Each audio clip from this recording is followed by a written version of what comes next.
everybody for joining. Appreciate it. There will be some that continue to roll in as we get going, but great to have everybody here. And Jenny, why don't you kick us off? It will for sure, because excuse me, as always, first thing we like to ensure that we acknowledge that SAIT is situated on the traditional territories of the Blackfoot Confederacy.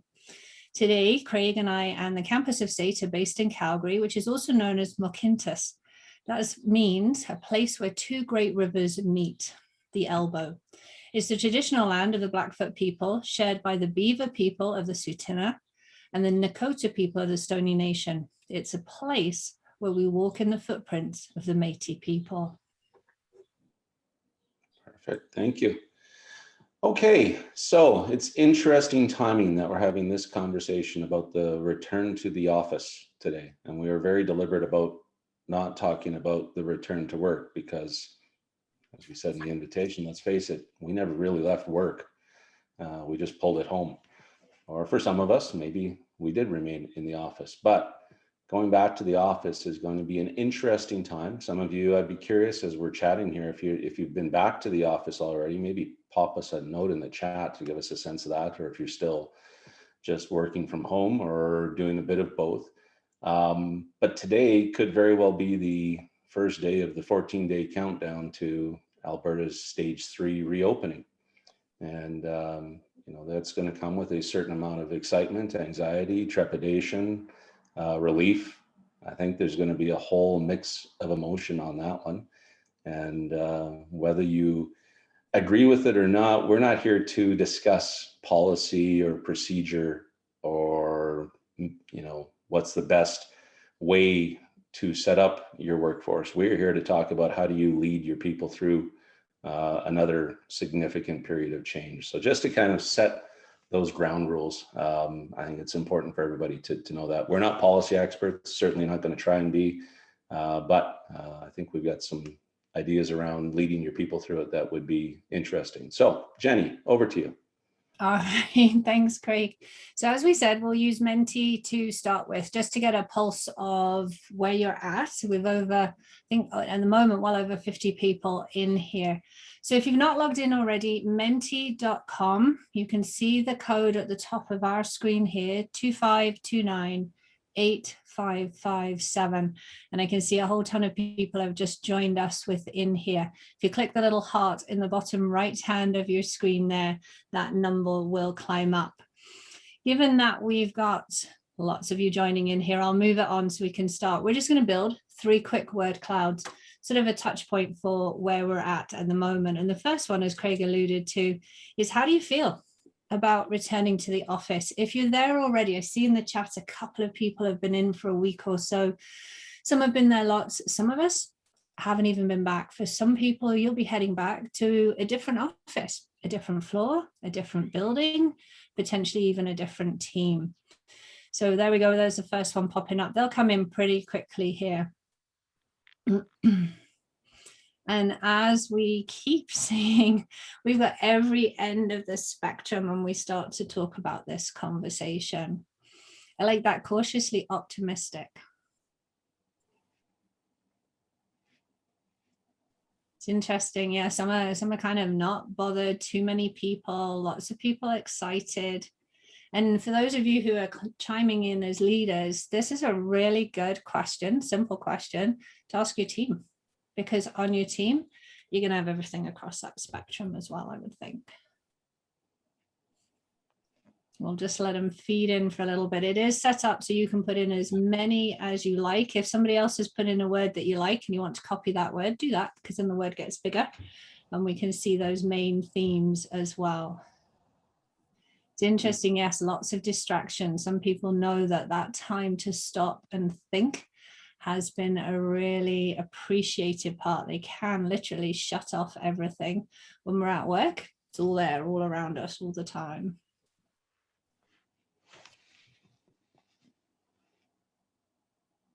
There is a happy in there. The excited is still staying quite large. Yeah, I see a meh. Yeah, that's my son's favorite phrase, meh. Interesting. Exhausting, looking forward to it. Yeah. That's a good piece too there, that exhausting. Craig and you and I were talking about this earlier in the week too. Greg McCohen describes people, you're one of two kinds of people at the moment. You're either burned out or you're burned out. And so we do have a lot of people who are now preparing to return who are literally exhausted already. And now we're going to go through this next big change, big transition. So that's a big piece for us to remember. Yeah. Anxious and excited and nervous seem to be kind of the overwhelming answers here, which makes a lot of sense to me. Yeah, it does too. And it's exhausting to be nervous, anxious, and excited all at once. And we're perfectly possible of having that too. Yeah.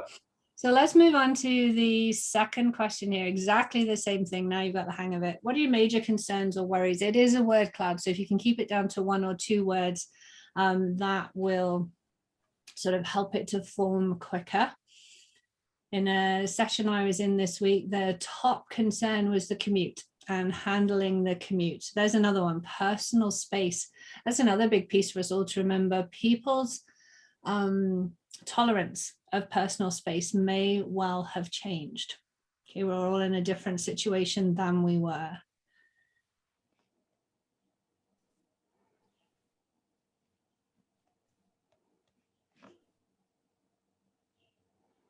And again, as you watch these come in, this is coming from a very broad spectrum. We have a number of different industries. We have profit and not-for-profit.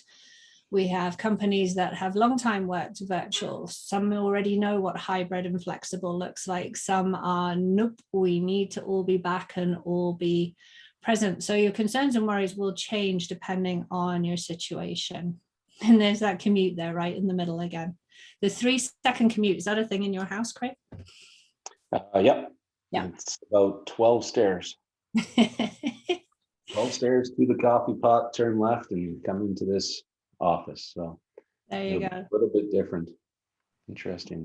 Commute, long commute, personal space, balance. Balance is always an interesting one to me. This whole concept of work-life balance. I don't know. I've never thought you can truly balance them. I always look at it as more of a work-life flow. Maybe that's just being semantical. I don't know. And yes, I know I just made up a word. We always like made up words. I do all the time. It's good piece though. In fact, that could even be a conversation one day because it was created, like most of these things were created when it was more sort of factory work and shift work. And so you had work and then you had life. And the key was to get the balance between the two. But for a lot of people now, and especially with what we've been through in the last 15, 16 months, it's all bundled into one. And so it's not separate entities. It's how do we mesh the two within. And I think somewhere in here, I saw that freedom piece as well. Yeah. Sorry, and I also saw an interesting one. I think that lots of folks are going to have to deal with is missing the dog.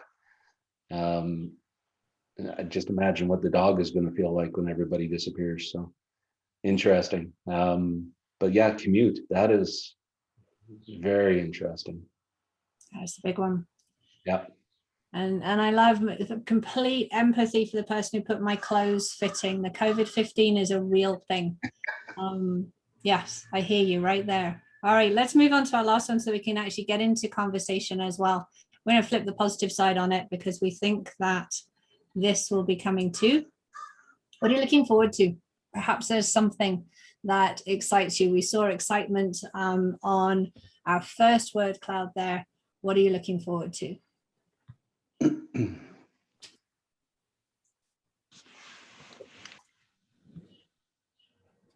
It's always necessary for people to work on our street when I have my window open.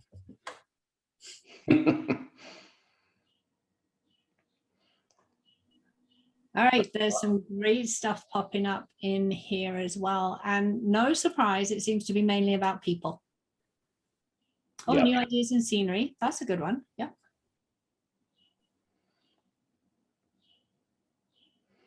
Some are obviously quite ready to leave their house. There's lots of people who haven't had the luxury. My family are very grateful that I have a door, but lots of us have set up shop in the kitchen, in their bedrooms. And so it'll be good to make that shift as well.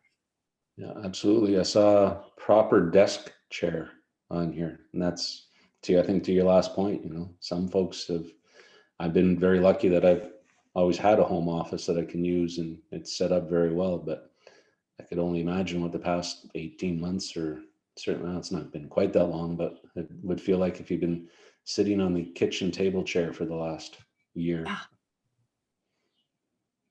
reconnecting with my team. Yeah, lots of great stuff in here about the social aspect, right? Mm. Socialize. There was another good one here. So laughing together. Absolutely. Yeah. And I think it's important as we look at that for us all to recognize, for some of us, that's what we want most and we like most. That's the sort of where the cohesion builds. And for other people, there's an anxiety about that as we go back. Do we remember how to do that? Have we forgotten how to do that? A lot of us are going back to teams that don't look the same. There's new people in there. And that's a big dynamic for us to handle as well. Yeah, absolutely. Interestingly enough, not one person has indicated they're not looking, or they are looking forward to not saying you're on mute anymore. Or as we've already experienced this morning, the Netflix pause when the internet freezes you in that best face ever. Yeah, before everybody got online, Jenny and I had that moment where my Zoom told me my internet connection was unstable. So it was that moment of panic. But I'm glad. I'm just glad it was talking about my internet connection and not me. So there you go. Yeah, excellent. Yeah, but collaboration. Yeah, that's an interesting one to me. This collaboration, the sense of community, the ability to, those, we were talking about this as we were prepping for this week, Jenny, is just this, the hallway conversations. And, we had an interesting take on this. And before, I'm sorry, maybe we just jump into the conversation now, but, is it a nostalgia maybe for those hallway conversations? Because how much work did you actually get done in the hallway in those conversations? Or did you say, that's a great idea, let's find some time to meet? So probably the latter, didn't we? I mean, when was the last time you created something brilliant in a hallway? But what we build when we meet in the hallway, and my head, for those of you who have joined us here from SAIT, that hallway and Heritage Hall, like the numbers of times we would bump into each other there. And what we build there is social capital. We've spoken about this before. It's the foundation of psychological safety. It's crucial in your meetings. Those are our other two conversations. And that social capital piece is a lot harder when you're working virtually. So I think that I think it is a nostalgia. I like that sort of piece on it. I don't think we collaborate in the hallways. I don't think we have our best ideas in the kitchen, but we do find people and we do connect with people. And that might be one thing that we haven't quite figured out properly virtually. Some people have, they've made that work. But those that just try to do face-to-face at home, perhaps it hasn't worked so well. Yeah, no, I agree. And there's some comments coming in here in the chat, Jody, Jody gets lots of work done in the hallway, which is good. But Linda highlighting how much information you can exchange. It is. I totally agree. Those opportunities where you serendipitously run into somebody you were thinking about catching up with later, and all of a sudden you've got it taken care of. 100%. You can't do that in this world, unless you manage to scream loud enough as people are logging off the Zoom to keep Jenny in the channel for a little while longer. Which reminds me, as we're going ahead here, folks, please do feel free to use the Q&A function in Zoom. I'll be keeping an eye on that and the chat if you want to put some comments in. Jackie, yes, meeting in the hallway can support relationships, but takes up more time than any home interruption. That's a very interesting one. And you can. Very interesting. Rhonda, being seen and remembered at review time with my manager. And we talked a little bit about this last week too, Jenny, is that whole presence bias. And so for folks who are going back to perhaps a hybrid environment, right, there's going to be, I know at least at SAIT, one of the things we're looking at is prioritizing folks who are student facing before those of us who aren't student facing being back in that space. And so how are we going to manage and navigate that whole piece of, whether you're here or whether you're virtual, I think is a very interesting one. It is. And I think, for those of you heading back or know at this point that you're already going to be hybrid, flexible, or whatever we want to call it, we have to pay attention. This is where the shift is to how will we keep those communication channels open? And so, you and I, there was a note there in the chat. I'm trying not to watch it because I get lost in it. But, there was a note there about information that gets exchanged in the hallways quickly. And so how do we make sure that the whole team stays aware of that? It's not actually all that different. We had a responsibility to that when we were at work. You and I had a conversation. We probably should fill the rest of the team in. How did we do that? Yeah. Now, if that whole team isn't at work, what's our channel for that? And somebody, I forget where it was talking about teams and saying that one of the best things they'd had from the pandemic was this open team chat. So they have one channel that really is just an ongoing dialogue. But, there's various ways where we can have that channel, things you might need to know or things that have been discussed when you weren't in the room. And we can just post those quickly in there. If I'm working from home, and especially if that's a choice, then I need to keep an eye on that. And if I see something, that's a quick note to Jenny, I noticed you post this. What's going on? Do I need to know more? So we're kind of upping that communication. And I think it's really important. The responsibility sits on both sides. As leaders, we're about to take a ton on our shoulders. This is a two-way relationship. So those things have got to be sorted out early, I think. Yeah, 100%, right? I know I'm feeling some anxiety about going back into the office. And, we talk about the space on campus and right now that elevator bank at Senator Burns, and you think about the number of people standing around and how are you going to manage that? But, maybe I think one of the things that we come back to in the word cloud and that whole concept of folks feeling anxious, right? Yeah. So as leaders, that's what we wanted to try and impart today is some ideas for leaders. How do you help your team through that, right? So I've got a team of 6-7 folks, and others may have larger, smaller that are going to be either back full time or not. There's going to be some mixed emotions. So how do you help your folks through this?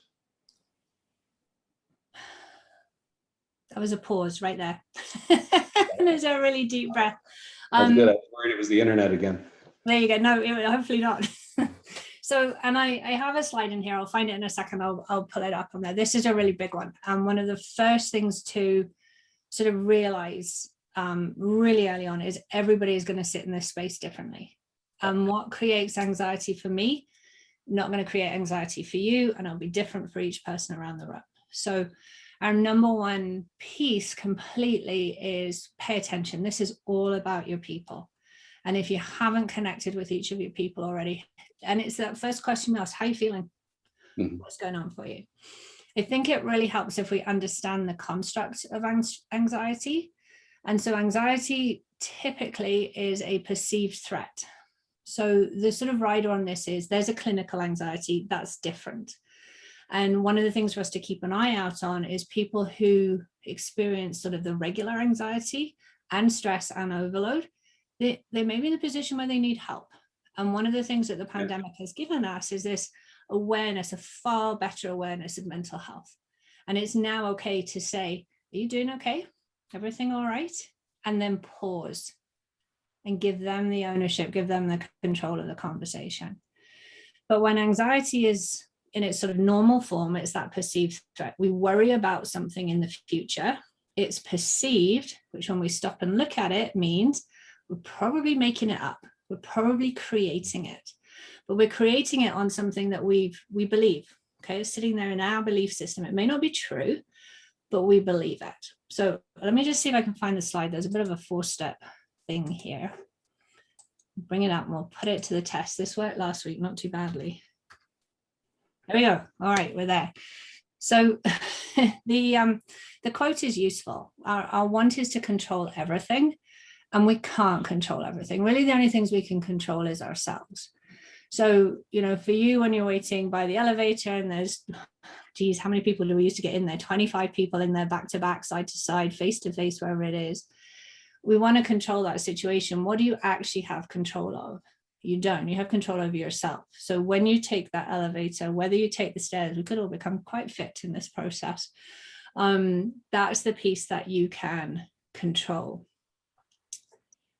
The ant on the side, for those of you who haven't hung out with me before, some of you will have seen this already. An ant is an acronym for automatic negative thoughts.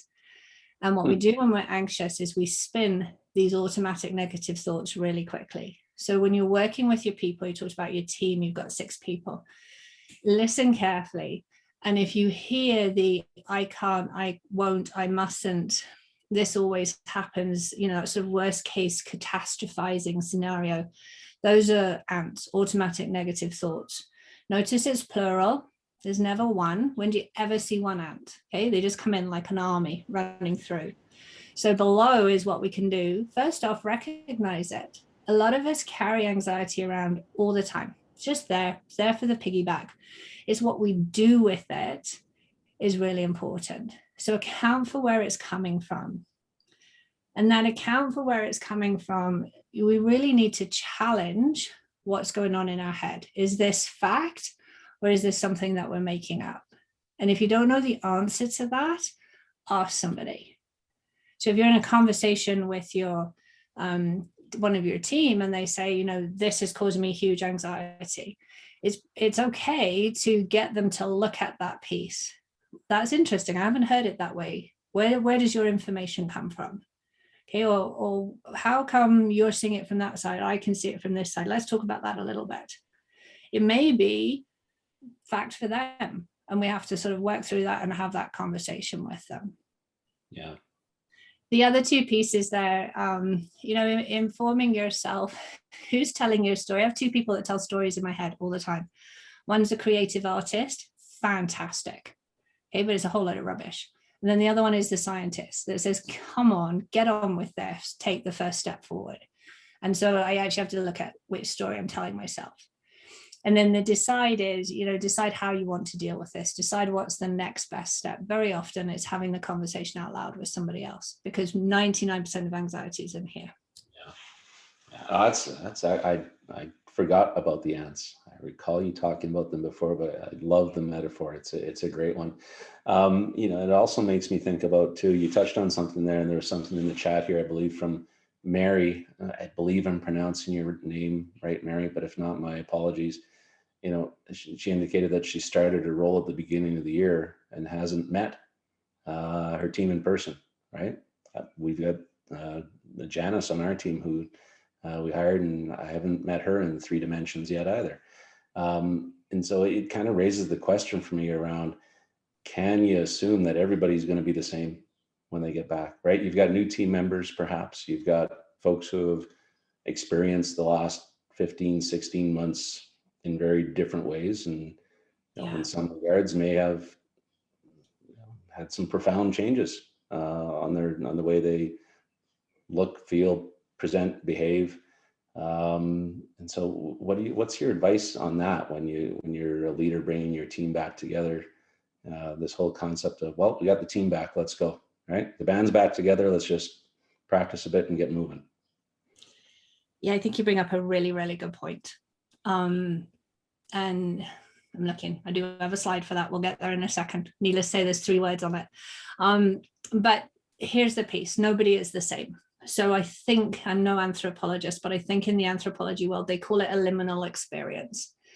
And so we wave this pandemic term everywhere. But in fact, our stories are incredibly different. And this really, I've talked about this for a bit now, but it really struck for me. One of our daughters, she's just finished actually school, but she said the other week, she said, I have to go check in with a friend. And I said, oh, everything okay? She said, no, not really. She said, his family lives in India and his mum and dad have lost more than 6 members of their family. And just for that moment, there was that big pause, and it just struck me, you know, we've had our own stories, but the 5 of us have hung out in this house and it's not been a dreadful time, but that's not the story across the way. So my number 1 piece is slow down before you speed up. And so on a team level, there's a real opportunity to actually reflect and to actually, you know, share those stories as far as people want to. Not everybody wants to come and tell you what's been going on, but there are stories to share. We talked last week, I think it was last week, maybe the week before, about liberating structures. And there's a brilliant liberating structure that's called drawing together. And my friends who are here from the library, we've done this. We posted them all up all over the wall. But it's a really good piece that allows people simply, it's 5 symbols, and you draw your story and then you share your stories. And it just creates that space for voice that we keep talking about. And as a leader, to pull on one of my favorite quotes, be interested, not interesting. You need to share your story, but be interested in what's going on for other people. And the other thing that we can do when we're reflecting is, what was good? Okay, we set up some practices that as a team have really worked well. Do we want to keep that? And so, we've sort of got that, reflect on where you've been, what this has been like for you, give people that space, and then reflect on where we've been as a team. What did we like? What should we hang on to? What works? What's been dreadful? What do we need to lose?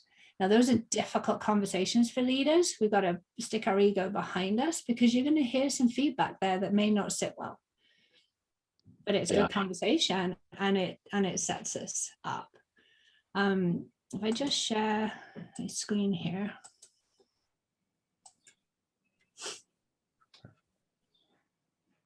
So the other sort of 2 pieces that I have in there, reflect, we've just talked about. Recognize where we're at, and recognize what we want to bring through for the culture. If you've got new people coming into your team, and you've now got this piece where we've been out of the office for long enough that our office culture is done. So we get that chance to revitalize it, rebuild it. So I'm merging these 2 together, but have that conversation about, who do we want to be? How are we going to do that? What does that look like?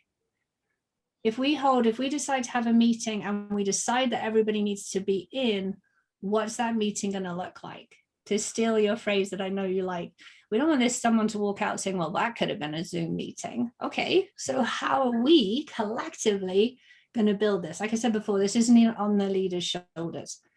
This is a team thing, and therefore a team discussion. Well, and absolutely, it has to come from, it has to be a 2-way street, right? Mm-hmm. I know I certainly have my thoughts and views about what the return should look like, and when it should be. And some of those will align with folks on my team. Some of them may not. Some of them may align with my company. Some of them may not. That's fine, but you have to find your way through that. And so I think what you started touching on here is a question that Kim had just posed, is that how do we rebuild or redefine company culture, particularly given the new hires who we haven't met and who haven't experienced it yet? And obviously I need a little more caffeine in my system. I'm stumbling. That's what you get for drinking tea first thing in the morning. I know. I tried the Jody approach. It's not working for me. So I think the piece, this is big, all right? So the first thing is, you can't build culture in a day. And everybody who's on this call knows that. It's like our psychological safety conversation last week. It's got to be intentional, and it's got to be everyday work. And in fact, for new hires who are coming in, joining a team, I think this is a fantastic opportunity time, because we're all in that, wonderful stages: forming, storming, norming, performing. We all know how they go. That forming piece, we're starting again. And so, as a leader, take the time for real introductions around your team. How are you going to do that? How are you going to build that in? It's a bit like going back to school. And so, when kids go back to school for the first day, it's a joke in our house. The kids come in, especially when they're younger. All right, how many of you made a name tent today? All 3 of them, yep. Even when you're in grade 11, you're putting your name on a piece of paper. Yeah. And I'm not suggesting that we do that in the workplace, but we do want to know about people, and we do want to build that social capital. And there are 101 ways to do that. And if you're sitting there thinking, I don't know any of them, my email address, let me know. I'll help you with that. But we want to build that social capital. We want to build what culture is. That means we have to work on culture every day. But the culture doesn't just say for yourself, Craig. You said, I have my ways that I think this is going to work. Great. But the culture doesn't just come from you. The culture comes from your team. And so once again, we need to make that time to have that conversation. Yeah, absolutely. Sorry, Kim, I hope we answered that for you. And it raises another question too. So we've got some folks who are back in the office now. We've got some folks who are hybrid. We've got some folks who may be going back in September later. So you get leaders dealing with a mix of everything. But I think you're also going to, this is just my personal prediction, I think you're going to see a couple new waves through this, not to raise the specter of another wave, but we're going to have this wave come around July 1st and that whole time period after we open up, right? So you're going to have to manage that. And then I suspect we'll have a little bit of quietness as folks take their vacation and embark on their revenge travel or whatever they want to call it. And then the September timeframe where we kind of all really get back into it. Let's face it, Calgary's kind of a quiet town in the summertime anyway. So what can leaders be doing now to start thinking about and preparing their teams, those discussions they could be having with their team, right? For me, this isn't a matter of, well, wait for day one, flip the switch and we do it. How do you start laying the foundation? Have the conversation. Yeah. Like, absolutely. This is all about people. And so this is about clarity and communication. It's about a cadence of communication. And I think the awkward piece is about getting comfortable with discussing the uncomfortable. Mm-hmm. And so we haven't really mentioned it yet, but we need to set some boundaries. And so we know that people went home, like a lot of workplaces got really excited because people were so productive. But what we're seeing now is, back to what we were saying, I think just before 8 o'clock, you're either burned out or you're burned out. And that's an awful play on it. It's not ours. But people are frazzled and they are tired and they are exhausted. So where are we going to put those boundaries? And, what are we going to do when somebody steps across that boundary? And so I think as a leader, if you're not prepared at all, the first thing to do is to look at what do those boundaries look like and what are the guardrails. And so if, let's say your team's all coming back to work, let's say that's what SAIT's decision is, just for example, and the workday ends at 5 o'clock, but you go home and you start sending emails at 8 o'clock, or you answer emails at 8 o'clock, you just broke that boundary. Mm. Now you can have a boundary which says, I will finish at 5. I'm going to go home. I'm going to walk my dog. That's part of the day that I love. I want to hang out with my family a bit. You're going to see emails from me at 8 o'clock because that's what I choose to do before I actually wind down for the evening. Yeah. But perhaps the end of that sentence is, I don't expect an answer back. And I think we've lost a lot of boundaries as we've moved through the pandemic. I think we've tried, but I don't think we've done a brilliant job on it. And we need to remember too, boundaries, they're physical, they're emotional, they're spiritual, they're intellectual, like growth, learning. Yep. That's all a part of it. And some of those are difficult conversations. Sometimes we're held by policy. Okay, so you want to, blah, blah, blah. Yeah, you can't do that, sorry. And so how do we have that conversation? It's not as easy as you can't do that. We have to sort of lean in, get comfortable in discussing the uncomfortable. And sorry, go ahead. No, I was going to say it's interesting, right? Because I think the past year we've really created an environment where we've allowed so much flexibility, right? And to try, it's so much more difficult to pull the reins in on something like that now that you've experienced it and it's worked in some instances. Yeah, that's a good conversation. What has worked, right?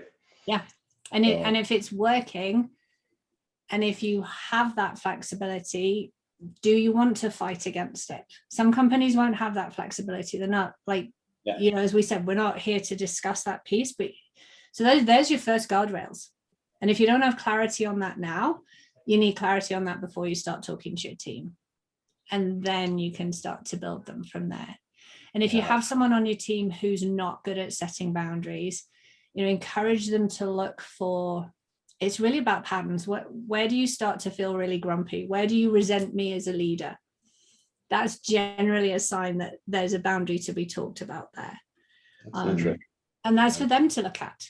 again, this is a two-way piece. This is not you saying, here's the rules. Okay. Generally, adults are allergic to being told what to do. So let's help them set them.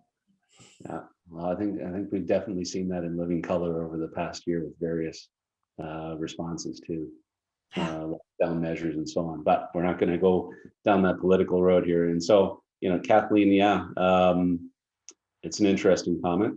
I believe as a leader, by responding to emails after work hours that are not urgent sets the wrong tone. Yeah, I think that, you've got to lean into that conversation a little bit, like Jenny's saying, because, as a leader, sometimes that might be the only time you have to take that on, right? If you've had everything's going on in your day and then you've spent time with your family and you're like, okay, I'm going to catch up on the day. Now's the time I can respond to that email, right? And so I fully appreciate what you're saying. I think that's where, I think to Jenny's point, you need to be able to have that conversation with your team and truly express, if I respond at night, it's okay if you ignore me, right? And I've done that with my team as well. I think the other piece too is if people do respond to you, have that conversation. Yeah. In fact, I think you did it to me the other week. Why are you still working? The humorous response, which is good, like that works. That's what we know. But there is that piece, and it's not pick up the phone at nighttime, but it's the next morning. I noticed you responded to that email, and say it again, because we don't hear everything the first time. Well, I'll smile and nod. I haven't got it at all. So we do need to hear it more than once. Yeah, it's a great point, right? And I know the old sales and marketing, maxim is kind of, you have to repeat a message 6 or 7 times. There you go. Yeah. For somebody to hear it. Yet we tend to forget that when we talk about internal communications, right? We told you once, why aren't you doing it? So, and so a couple things. I'm just looking at the time here, and I know we're coming up at 22. I think I want to throw another one out there that you and I touched on yesterday, and is, how are you going to run that first team meeting that you have, right? And I pose this from we've been doing it in this environment with multiple screens, with your phone in hand.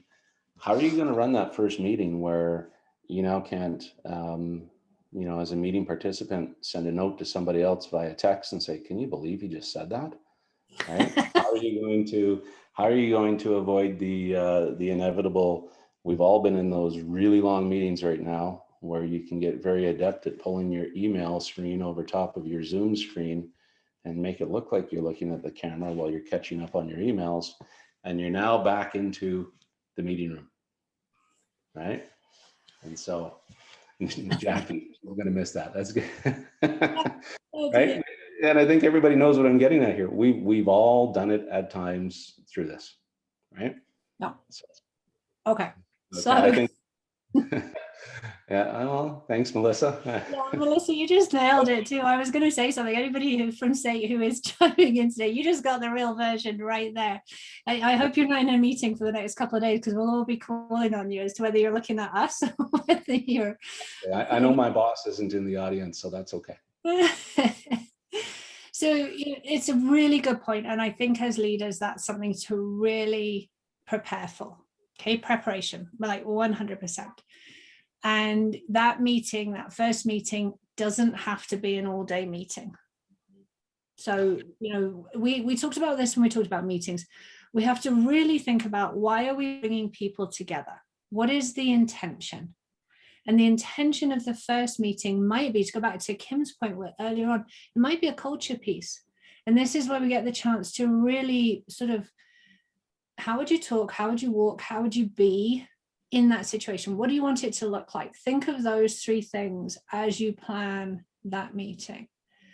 And if you think about your intention and you think about the culture that you're trying to create, the agenda becomes much easier to build. It would really, really consider a huge social capital piece in that first bit. So, we're back together. Maybe that's the reflection piece. Maybe that's a chance where we get to run a few of those, I'll use the word again, liberating structures. They're just ways to create space for voice so that people get to talk. The danger is We sit down and we've got to reach this result by this date, and you're doing this and you're doing that, and two happy extroverted voices talk the whole time because they're so happy to be back in a room with people. And we're right back where we started. And you know, we're yearning for normal, but we've learned so much that we can do better than we did. Yeah, but we're going to be back to normal, Jody. So productivity is going to be right back to where it was. Okay. Let me know. I kid. Certainly not my belief. It's going to take some time, I think, to transition through this. So as we kind of wrap up here, I know every week we've tried to leave everybody with one big idea, a couple strategies, and 3 questions that we can have you take away. And this is me stretching as the slides advance. There we go. No, and so to your point, you hit it on the head earlier. This is the big idea here. This is all going to be about your people, right? And I think you need to also, as a leader, be able to talk to your team and say, you know, in this big idea of people, I'm also one of them. Yes. Right? And I think that is a huge one that you can't. Thank you, Jody. Yes, nice vulnerability, Craig. I appreciate that in the chat. You have to be able to be vulnerable with your team in that moment as you come back and say, I'm going to struggle with the same things that you're struggling with, right? I don't have all the answers here, but we're going to work through it together. I know that may sound like rainbows and unicorns, but I think that's the big piece here is you have to make sure your team also understands as a leader, you're one of those people. And I think as a leader, you have to understand that too. Like we've talked again a lot about leaders leading their team. You got to look after yourself as well. And so our first application piece, and I'll change the slide in a second, leans into that a little bit more. But I want to sort of tie the knot between last week and this week. What you just said, that's that rewarded vulnerability. And so as leaders, you know, when somebody does ask a question, when somebody stands in front of the photocopier and can't remember how to use it, this is going to happen. These are the little things. I've had somebody say to me, I have no idea how to use my desk phone. I can't even remember how that works. That's okay. And give people space for that, you know, and maybe that's a first piece is that we just re-familiarize ourselves with the office. Who remembers how this works? And the people who are new to the team, they've got no idea. They don't even know where the washrooms are.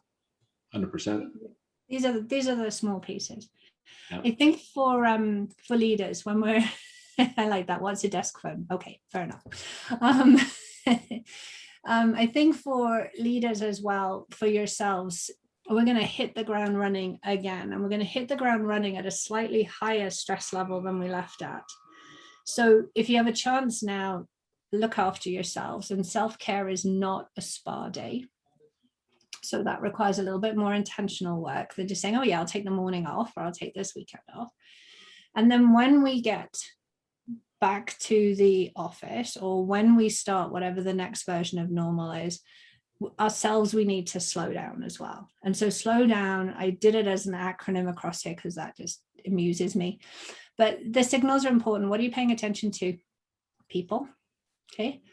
Maybe not. Sometimes we have to just stop and breathe so that we can tune into our people, especially if we're not in the same space as them. If I'm super excited to come back and somebody else is super anxious to come back, I'm not going to catch those signals if I'm not paying attention. I'm a big believer in leading with kindness. I won't say any more about that here, but if we just can stop and take a breath and think that most people are going to come back wanting to do the best job they can, it helps frame the conversation in the right way. And I've mentioned this several times. What's their ownership? You know, we talk about boundaries, not all the leaders' job, their job too. It's like a performance conversation. Most performance conversations, 50-50, not leader and employee. And then what stories are you telling yourself? It'll be so easy to make up stories about what people are thinking, about what people are doing. Don't let that creative artist take over. Bring the scientist in, have the difficult conversations. And then my second one, because we are getting close here, is the power thank yous. And so this is Mark Goulston, they're not mine, but I think this is a fabulous piece. Some of you have heard this before. A power thank you. We want to be able to validate people. This is about people. And so we use these when they're deserved. Okay, this isn't an everyday thank you. Keep those. Those are important. These are the important thank yous. These are the ones that just shift the ground underneath somebody's feet. It's 3 parts. I might say, Craig, thank you so much for creating this morning's collaboration meeting. I know that you put in hours before this started. I know you did some background work for each of us and helped us to prepare.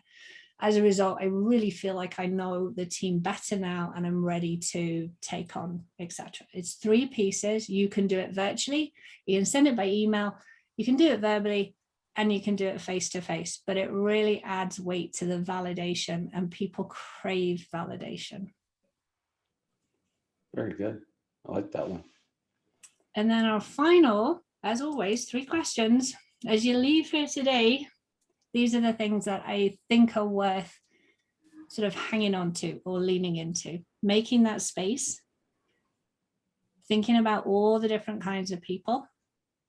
And then what does need revitalizing? This is an opportunity at the end of the day, and it's a fun opportunity too. So we can make the most of it as well. Yeah, absolutely. I actually wrote down, your comment earlier about what he would keep and what do we lose from the past year. I think it's essentially what you're saying there. So perfect. Well, Jenny, thanks again for another great conversation. We will be back again next week. We're going to talk about the myth of employee engagement. And I hope that catches your attention as much as I did mine when Jenny proposed it. So looking forward to that conversation. Don't forget to register. We will send out follow-up materials as we've done every week. And with that, have a fantastic day. And here's to day 1 of the 14-day countdown. So it'll be fun times. Anyway, have a great day, everybody. Take care, everyone. Enjoy your Friday. Yeah. See you.